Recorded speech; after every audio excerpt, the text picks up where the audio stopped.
So I guess I just want to start off saying thank you for taking the time today Okay. to sit down with us. I know we all definitely really appreciate it, and we're really excited to hear what you have to say. So for the most part, I'm going to be asking you the questions here. Okay. But if somebody over here has a follow-up question, it's not going to get picked up by the camera, so I'm just going to try and repeat the question if somebody has like a spontaneous follow-up question. Yep. Yep. I got you. So our first topic today is going to be the recent bullying incident that happened, or I guess not recent, but this summer. Mm-hmm. And so something that I've heard from a lot of people is that they've criticized the usage of the phrase "young people make mistakes" in the Tuesday night email sent by yourself and the superintendent. Many believe that the word mistake downplays the incident and took away from its gravity. Mm-hmm. So if you were to look back, would you still characterize the incident as a mistake, or would you choose to pick another word?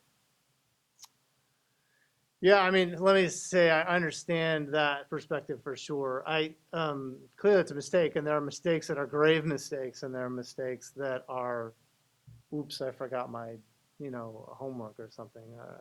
And I would say I would categorize this as a much heavier mistake, and maybe would have been worthwhile to put that kind of description in front of it.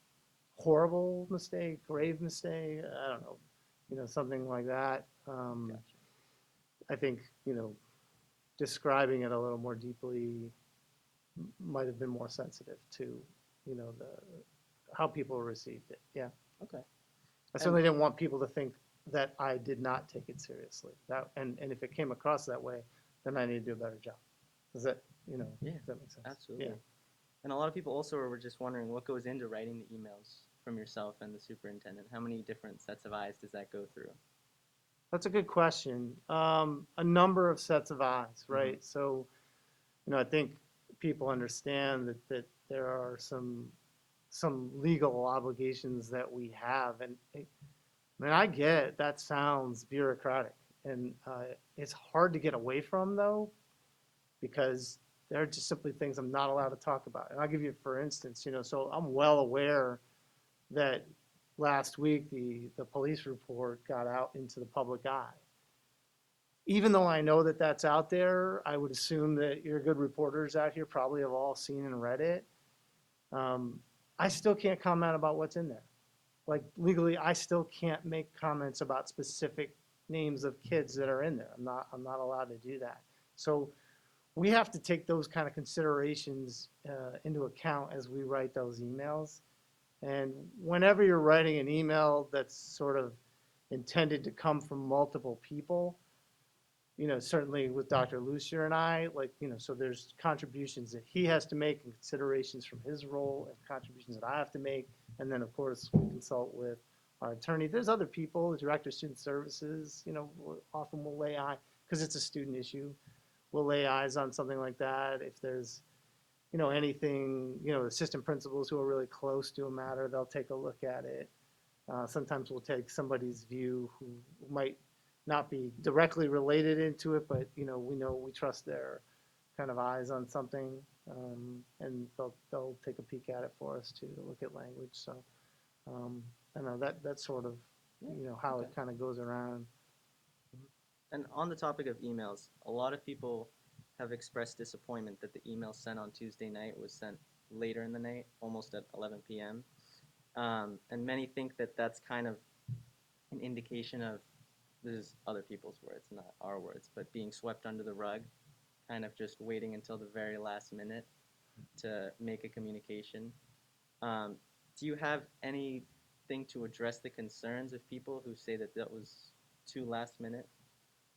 Last minute to what? Before the rally the next day? I guess that's what people are saying, Right. right? So, I mean, we wanted to get something out. That was the quickest we could get something out. We trying to pull those people together in that time frame. I certainly don't control anybody else's schedule on the list of people that I talked about. So, you know, I, I've got no interest in brushing things under the rug, but I do have an interest in making sure that we're not discussing parts of the case that we're not allowed to talk about. And so that's the tension we've been working with. It's like, what part can I talk about? Felipe, I can't, if you've got a student discipline issue, I can't, I can't go tell everybody in town what we did Right. for you. Like I just I'm not allowed to do that, and I think that's right to not do that to kids. You know, I think that that's fair. That doesn't mean we're not taking it seriously, and I understand that's how it was perceived, and um, I wish I've been trying to work on that and change that perception, but I understand that that's how it came across to people. It's not what we wanted to do, um, but you know, that's probably the thing. You know, would I have loved that thing come out at 4 o'clock in the afternoon or 3? If we could have gotten it done, we would have. That's all I understand. I didn't press send on that, but we worked on it earlier than that and tried to get it done. I was not in any meeting where we said, let's wait till 11 o'clock at night to send that. I promise you that did not happen. Gotcha. But I understand how, when it comes out, and then the next day there's a rally. Yeah, it looks like, well, we're just waiting. But I don't know what advantage, in fact, it seems like it only disadvantaged us to send it out that late. So I don't know what advantage anybody thought we were getting about that. And I know you commented about in your email sent, I think might have been Friday night, the weekend report Yeah, about how the incident happened in the summer. I guess could you just kind of briefly explain, like, if something happens during the summer off of school grounds, what rights does the school have to get involved with that? How do you know if the school is allowed to take action in something? Yeah, well, so I know it's not a brief issue. No, it's a fair question though, so it's important, and I think a lot of students think of this because they like, okay, what can the school get involved in and what I'm doing, and like, whatever, how much does that seem fair? So, in terms of an incident happening in July, so for example, an incident happens in July, um, and it happens not, say it doesn't happen on school property, and say it obviously is not a school event or anything like that, I'd actually have no authority. I'd actually have no authority. Now, if it gets a little more complicated when you have something that happens online, right? So if you take, for instance, and people ask me, well, why? What difference does that make that it happened online? What difference it makes is that where it's received. Sorry, I'll stay close. Where it's received by the students or the student body, right? So if it impacts somebody in the building because that's where they get it, right? So, and that's where, if you take an online incident that happened, say that happened in July, but we find out about it in school, or say I find out before him, but kids find out about it in school. Well, then the impact is, there's the communication message, there's the saying it, and then there's the receiving it. So the receiving it happens in school, and it's going to disrupt the school, and then we have to be able to respond to it. And so, one of the things that we take into consideration is, what does it do to disrupt the learning or not disrupt the learning? And so that's one of the considerations that we have to take. And sometimes, we don't have all that information sometimes until it hits, So anyway, yeah. So I guess on the topic of policy, the mother of the victim has been very vocal about saying that the school bullying policy, she said, was, quote, beautifully written but not properly followed. So what is the school policy on responding to incidents of bullying? And in your opinion, how closely was it followed in this situation? We followed it. Uh-huh. We 100% followed it, right? So I worked with the lawyer from day one on that, and we followed it right down the line. Like, there's nothing that we did that didn't follow our policy. Well, we took the complaint. We had to follow up with the police. We heard the information we got was from the family. We didn't get a report. I know that I understand when the incident happened, the assault happened in July. I understand that. We didn't find out about it until the end of August. Family came in and let us know what happened. We had to contact the Wellesley Police Department, find out where they were with their investigation. They shared that information with us. We have to make sure the police investigation goes in front of us. That's the proper procedure. We did that. Then we have to do an investigation of our own, and we did that, right? And that involved talking to witnesses. That involved talking to students and their parents. And then if we determined there was enough evidence to hold a hearing, then we held a hearing. Can't hold hearings on kids that don't go to Wellesley High School. I can't follow through on that. So, I gotta be careful about how far I go with Right. that part, but With as much as you can. as much as I can talk about, like, obviously, we're not allowed to, once someone doesn't go to school here, I don't have any authority over them. So, and then we held hearings, and we, due process is that the student has to come in and have a hearing with the principal, and then the principal has to, make a determination on what to do next.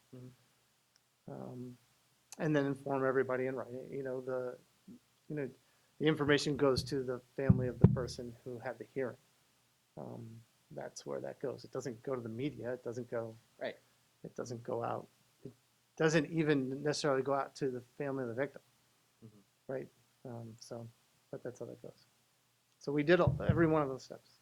Every one of those steps. And on the school bullying policy, do you see any revisions to that? Is that up We to follow, you at all? No, we follow the state guidelines. We follow the state policy. If the school committee adopts the policy for bullying, it's one of the requirements that school districts have to do. Our school district, adopted the state standards, and that's what we follow. So where would you find the balance between proper punishment and rehabilitation for bullying or any kind of offender? Right. So I guess what I was saying is that you take each case on a case-by-case basis, and you have to look at context. You have to look at history. You have to hear from witnesses. You have to hear from, whoever's appropriate to hear from, and whatever the case is, and take those things into consideration. Then, I don't know. I mean, the balance is, we understand that punishment alone doesn't necessarily change behavior. I mean, our goal in any disciplinary situation is to try to change someone's behavior. And so punishment alone doesn't do that. There's a regulation in Massachusetts called Chapter 222. And Chapter 222 encourages principals to not, they tell us that we are not to look at punishment first. We have to look at alternative forms of behavioral changes before we use suspension, for example, right? Because there's a lot of research out there that suspension doesn't work. It doesn't change behaviors the way you'd want it to behave. Now, there's other reasons to use suspension. There's supportive reasons to use the suspension, that there's a hurt in the community. There needs to be some time. There needs to be some space between the hurt and the return, if there's going to be a return, right? So that's where you start to have to use judgment. Like, how long is that time? There's nothing magic about that work. So it's about taking the individual case, going through those the context that I was talking about, and then trying to put a balance in is what are the pieces that are going to take. So, a lot of times I think people want to talk about the punishment is just, where was the suspension, or where was the pound of flesh that we got. But, there are other things that schools do, like counseling sessions, like community service, like regular check-ins with assistant principals, or not being allowed in certain parts of buildings or things like that. You know what I mean? Or restricting other activities, athletics, whatever. Right. Those are other ways that you can get at trying to change behaviors. We try to explore those in addition to suspension whenever possible. Is that, Yeah. yeah, so I mean, balance is a judgment call. Hmm. And I know you've been over this a few times, That's okay.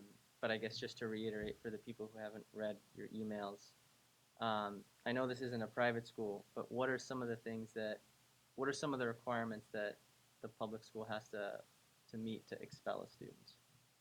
All right, so I wrote about this on Friday. It's in writing. You can certainly take it from my letter, but there are 4 ways, and only 4 ways, that someone can be expelled from a public school in the state of Massachusetts. Now, other states may have different laws, I don't know. But in Massachusetts, you can be convicted of a felony, you can be in possession of a controlled substance on school property, be in possession of a dangerous weapon on school property, or you can assault a staff member. That's it. Those are the 4 ways someone can be expelled from a public school in the state of Massachusetts. And you've talked plenty about what happens after an incident of bullying.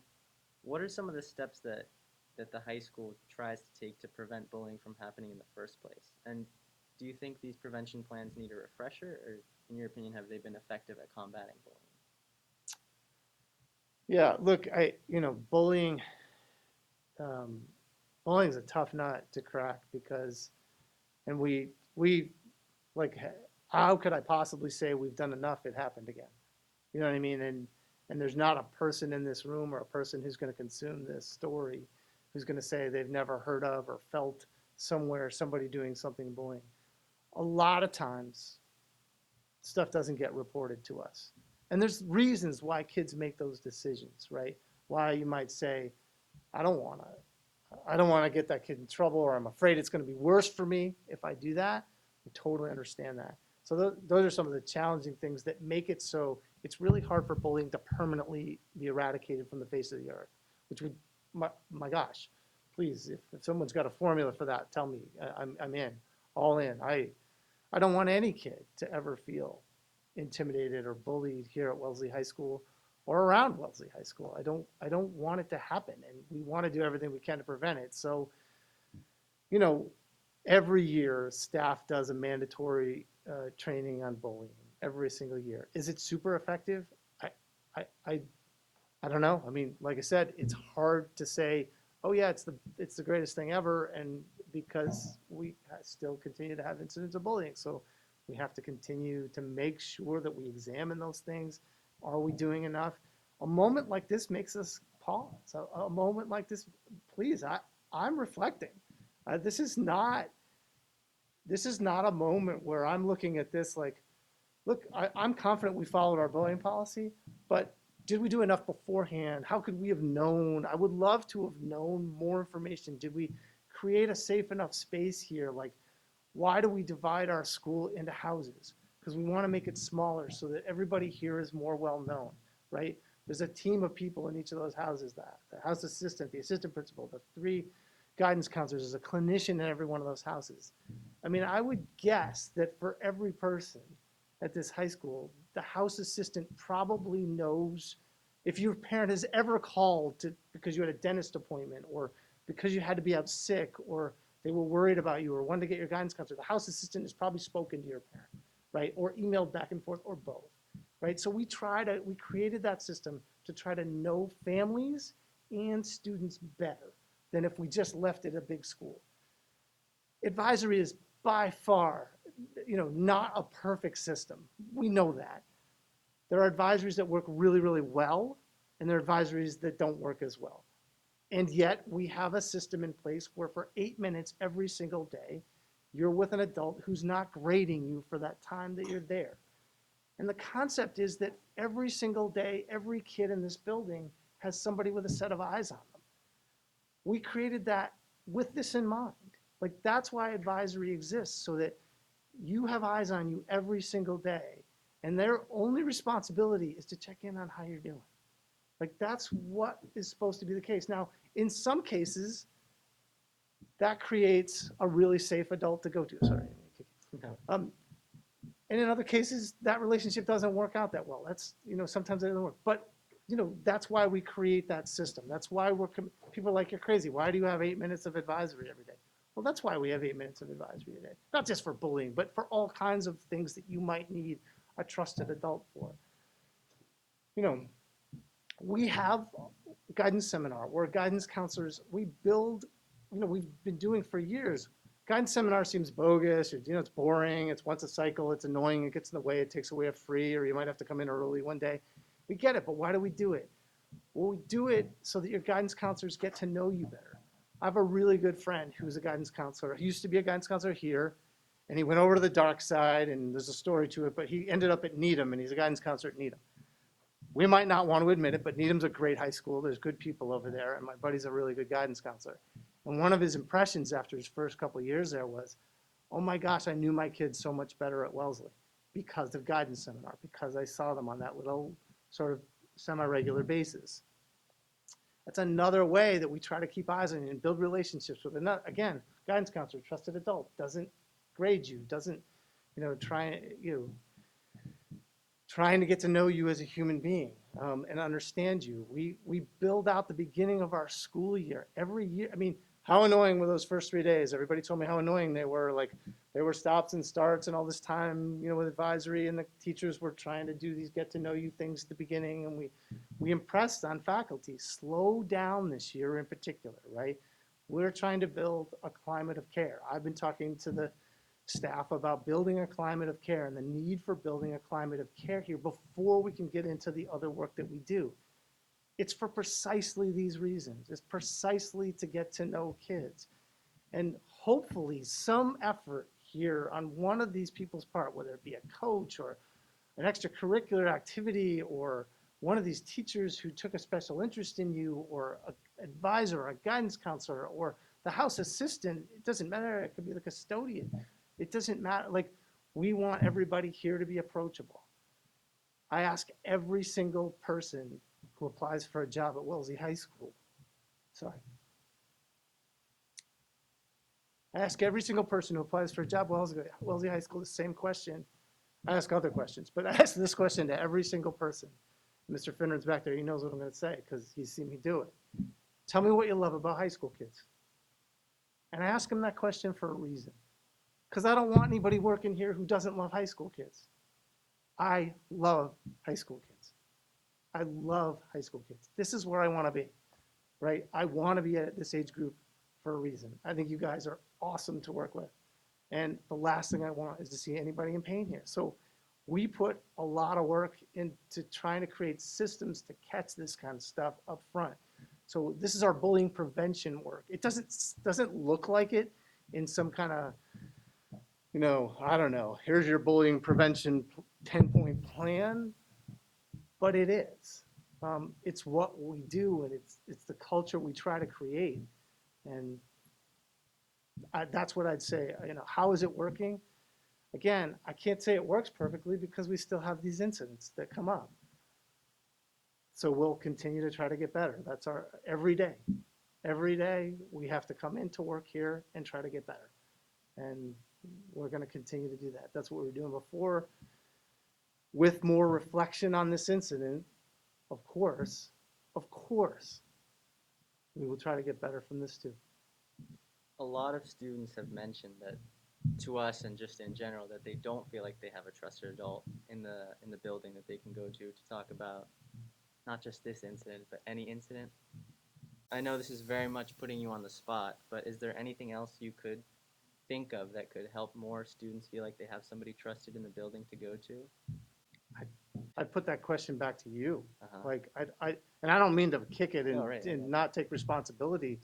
I often say, it's all well and good when adults sit around a room and try to solve problems for kids, but if you don't bring kid voice in, then it's not going to work. So the right answer to that question is out there, not in here.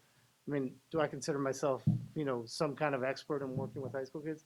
Yeah, among adults, but kids all know how to be a teenager better than I do because it's been too long since I've been one. So I would say the answer to that question comes from student voice.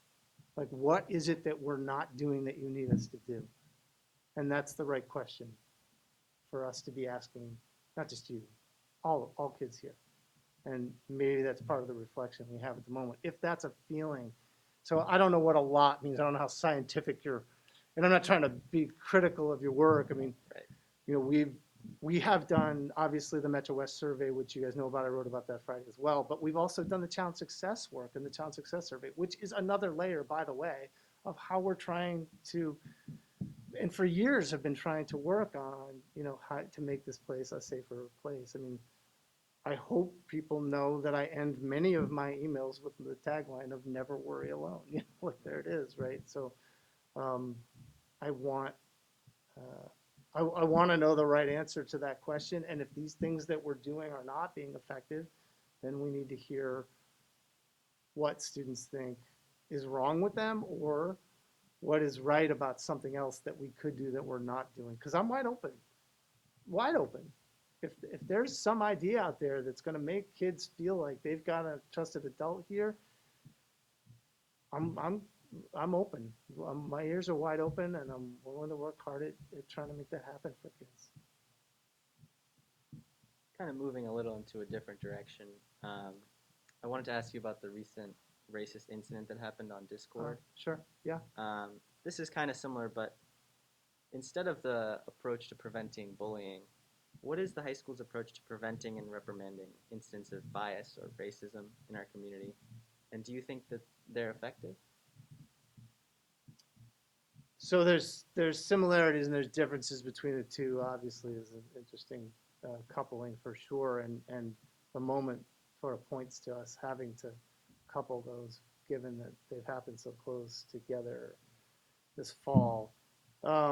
So I guess similar is that, you know, and I wrote about this, and I've certainly heard the feedback that writing isn't fixing stuff. I get it, but you know, I'm frustrated that we run into continued instances of racism.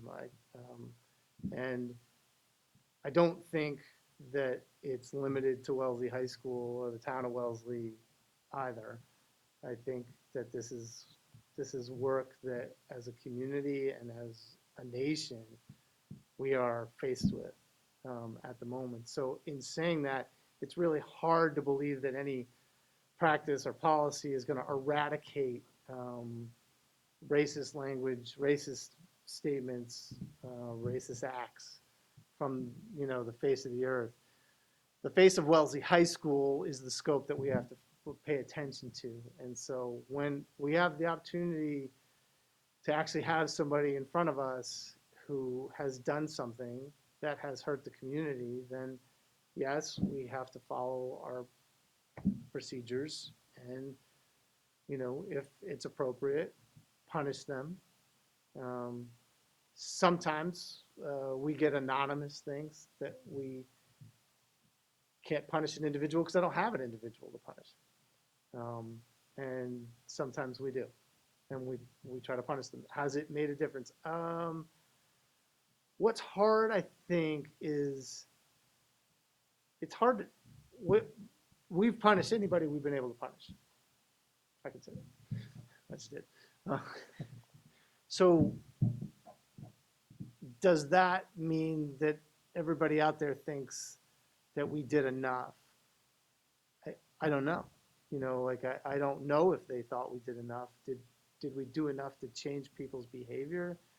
Yes. Did we do enough to change public perception that there's racism at Wellesley High School? Well, I'm not trying to tell the public there's not racism at Wellesley High School. There's racism at Wellesley High School.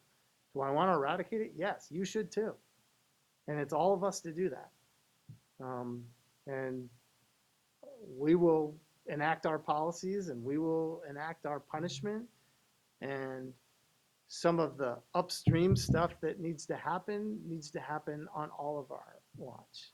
You know, this is my 8th year as principal at Wellesley High School, and there has not been a single year where one of our focuses in PD has not been on equity and inclusion.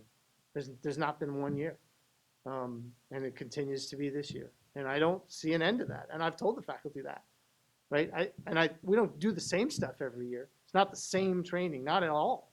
We keep changing it. We keep updating it. We try to be, you know, where the world is, where the town is, where the school is. What do the staff need to feel more comfortable having these conversations? There's been staff in the past who told us they don't feel comfortable having conversations about race. Okay, let's practice them. Let's do some things. Um, so we've brought in people from the outside. We've highly trained people from inside is what we feel is actually more effective. So we've got really some group of dedicated teachers who have done a lot of that work. We've tried to empower. I meet weekly with the young ethnic scholars, cyclically, to be honest. And then I know that the Office of Diversity, Equity, Inclusion has a student group where they take feedback. We've engaged in the Panorama survey. We are looking at the ways we teach. I can tell you that I'm sure all of you have had interaction with standards-based feedback. Why are we going towards standard-based feedback? Because we think it's more equitable. That's 100% of the reason for the push. We think it's more equitable. And that's a dramatic shift. It doesn't seem like, well, how could that impact racism? Well, because we think it's going to make for a more inclusive learning environment for all of our students. And when you have that, we can go further. And that's part of it. So, that's an example of, hey, here's a direction that we've chosen to go because of equity. Yeah. What is standards-based feedback? Can you just explain it a little more? Yeah. So Sure. she wants to know what is standards-based feedback, Oh, thank you. and if you could just explain it a little more.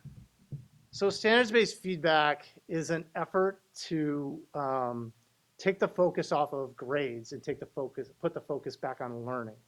So what's important to get better as a student is that you need to understand what are the skills and maybe knowledge that I need to master to get better in this class, right? And you're all interested in that because you're always trying to get better.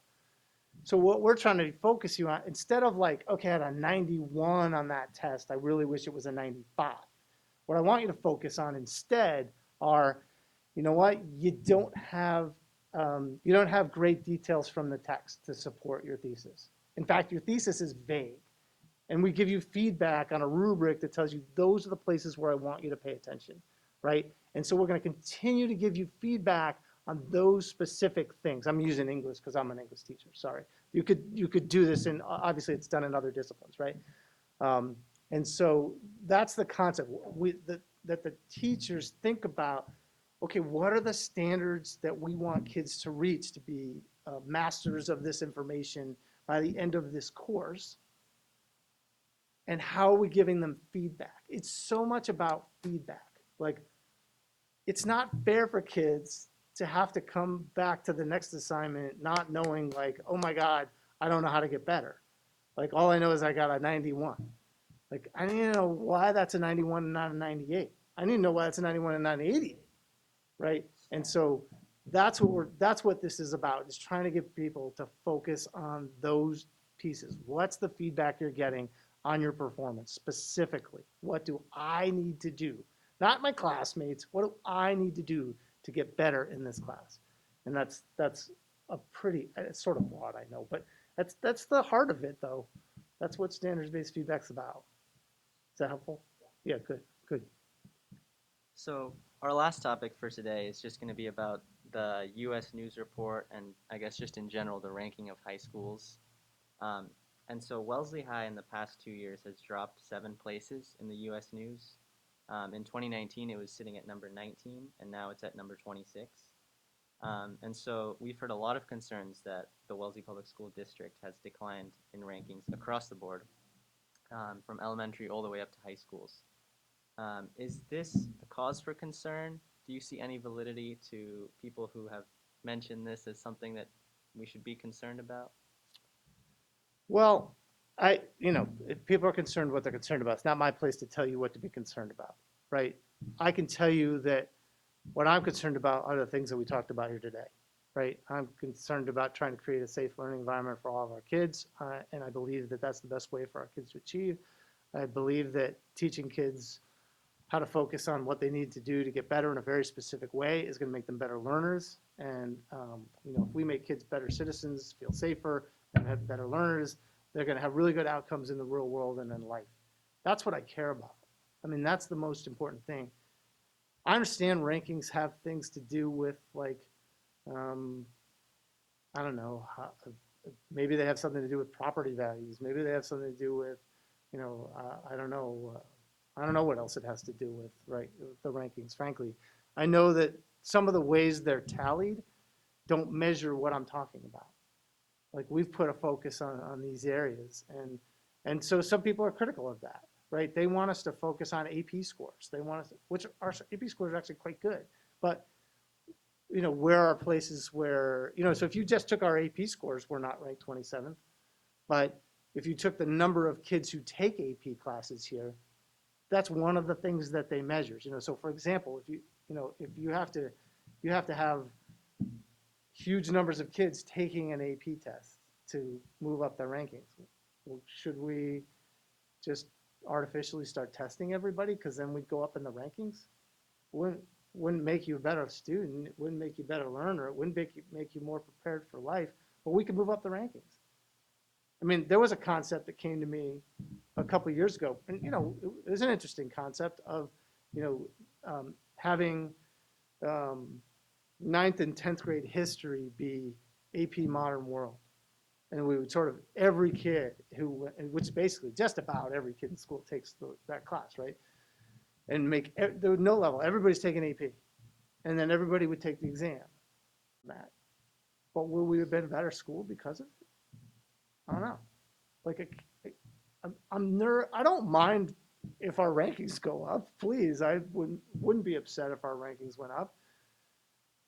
But what are they going up at the cost of? And that's what we have to consider. Like what are we willing to give up to do that? And so, that's sort of the dilemma of it, right? And we have to make judgments along the way of it. My first priority isn't always where the rankings are, but if there's something if there's something that we do that helps our rankings, I'm not upset by that by any means. I'd certainly be happy to see that. That's sort of how I look at it. Yeah. So you would say that some of the values that these rankings are based on aren't always the values that you would prioritize when changing the direction of the school, I guess just leading the school? Yeah, I mean, I think, and it's where the staff is as well. I mean, I feel confident that the staff isn't, out there hoping that we chase rankings. They want to teach well. Mm-hmm. They want kids to learn well. That's the most important thing. And we've always sort of believed that when we do that, the rankings will take care of themselves, mm-hmm. Whatever that means, so, there are things in there that haven't been a priority for us. The way their formula hasn't always been a priority for us. Mm-hmm. And my last question for today is, because I have to ask, it's okay. Are you aware of the Change.org petition that is asking for Dr. Lucier to resign, which as of last night had almost 700 signatures? I'm aware of it. Okay. That's all I have for today. Okay. Are there more questions out here?